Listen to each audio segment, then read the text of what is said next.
సమూయేలు రెండవ గ్రంథము 6వ అధ్యాయం. తరువాత దావీదు ఇశ్రాయేలీయులలో 30,000 మంది శూరులను సమకూర్చుకొని బయలుదేరి కెరూబుల మధ్య నివసించు సైన్యములకు అధిపతియగు యెహోవా అను తన నామము పెట్టబడిన దేవుని మందసమును అచ్చటి నుండి తీసుకొని వచ్చుటకై తన యొద్దనున్న వారందరితో కూడా బాయిలా యెహూదాలో నుండి ప్రయాణమాయెను.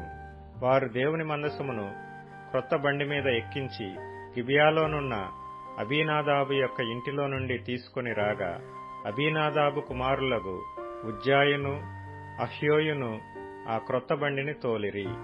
దేవుని మందసము గల ఆ బండిని గిబియాలోని అబీనాదాబు ఇంట నుండి తీసుకొని రాగా, అహ్యో దాని ముందర నడిచెను.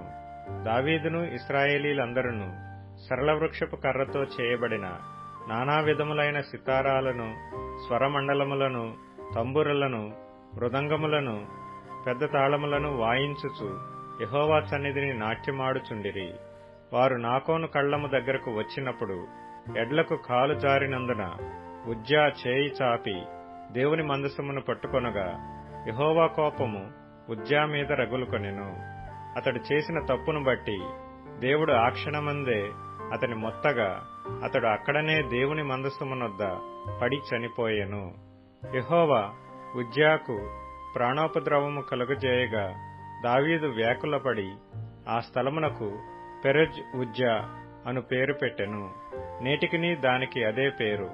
ఆ దినమున యెహోవా మందసము నా యొద్ద ఎలాగుండుననుకొని దావీదు యెహోవాకు భయపడి యెహోవా మందసమును దావీదుపురములోనికి తన యొద్దకు తెప్పింపనొల్లక గిత్తీయుడగు ఓబేదెదోము ఇంటి వరకు తీసుకొని అచ్చట ఉంచెను.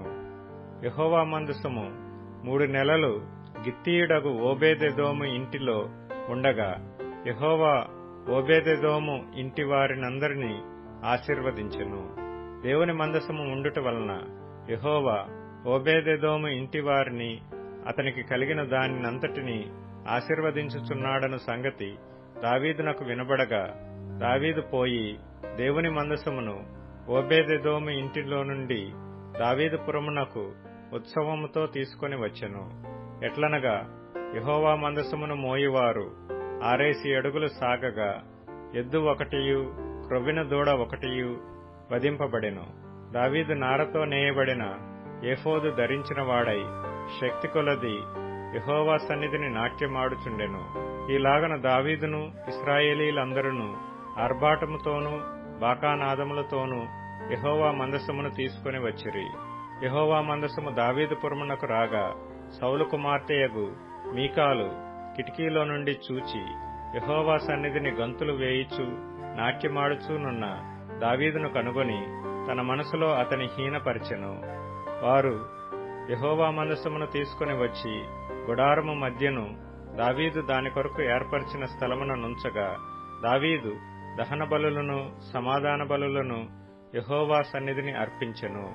దహన బలులను సమాధాన బలులను అర్పించుట చాలించిన తరువాత సైన్యములకు అధిపతియగు యెహోవా నామమున దావీదు జనులను ఆశీర్వదించి సమూహముగా కూడిన ఇశ్రాయేలీలగు స్త్రీ పురుషులకందరికీ ఒక్కొక్క రొట్టెయు ఒక్కొక్క భక్ష్యమును ఒక్కొక్క ద్రాక్ష పండ్ల అడయు పంచిపెట్టిన తరువాత జనులందరూ తమ తమ ఇండ్లకు వెళ్లిపోయిరి.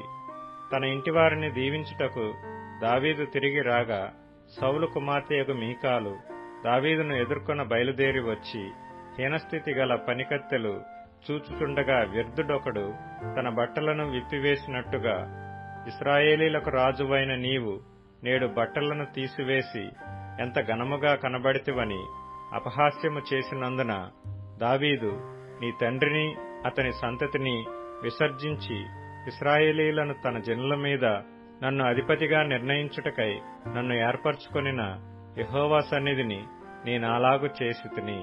యెహోవా సన్నిధిని నేను ఆట ఆడితిని. ఇంతకంటే మరి ఎక్కువగా నేను తృణీకరింపబడి నా దృష్టికి నేను అల్పుడనై నీవు చెప్పిన పనికత్తెల దృష్టికి గనుడనగుదునని మీకాలుతో అనెను. మరణము వరకు సౌలు కుమార్తెయగు మీకాలు పిల్లలను కనకయుండెను.